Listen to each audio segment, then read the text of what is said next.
Assalamualaikum warahmatullahi wabarakatuh. Selamat pagi anak-anak. Apa kabar kalian hari ini? Semoga baik-baik saja dan tetap sehat. Dan masih semangat untuk belajar.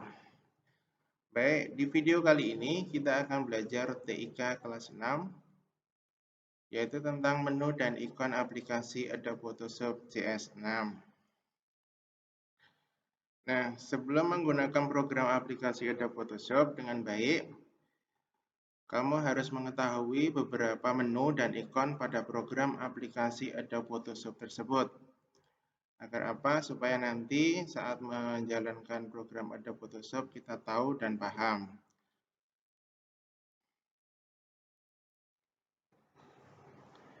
Baik, kita mulai. Yang pertama yaitu baris menu Adobe Photoshop CS6. Baris menu ini terdiri atas beberapa menu, diantaranya File, Edit, Image, Layer, Select, Filter, View, Windows, dan Help. Perhatikan gambar baris pada menu Adobe Photoshop CS6 berikut.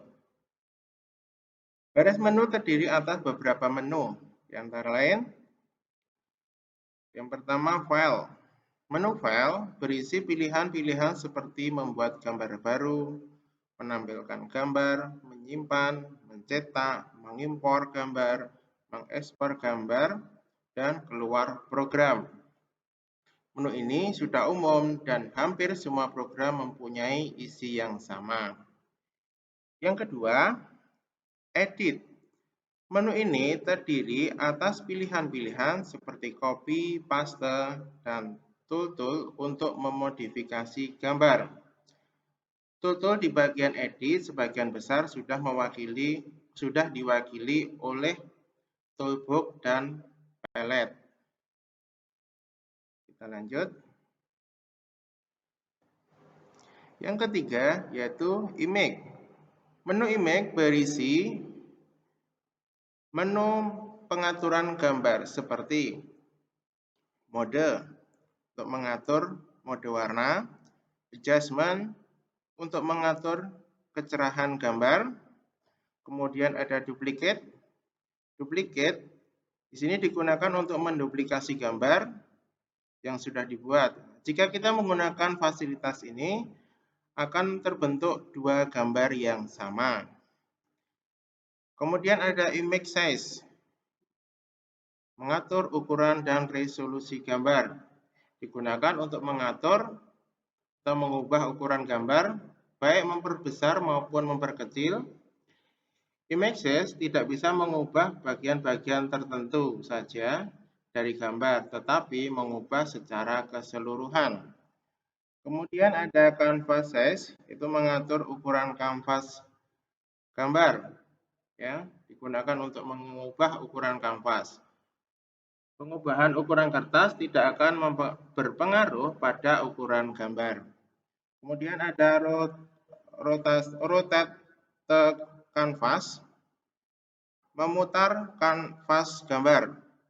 Dan yang terakhir ada crop, memotong gambar sesuai area yang diseleksi. Yang keempat ada layer pada Photoshop. Pengertian layer adalah lapisan yang berfungsi sebagai tempat objek. Bisa diibaratkan sebagai kanvas atau lapisan atau sebuah elemen yang ada pada aplikasi Photoshop, yang digunakan untuk menggabungkan beberapa gambar menjadi satu gambar.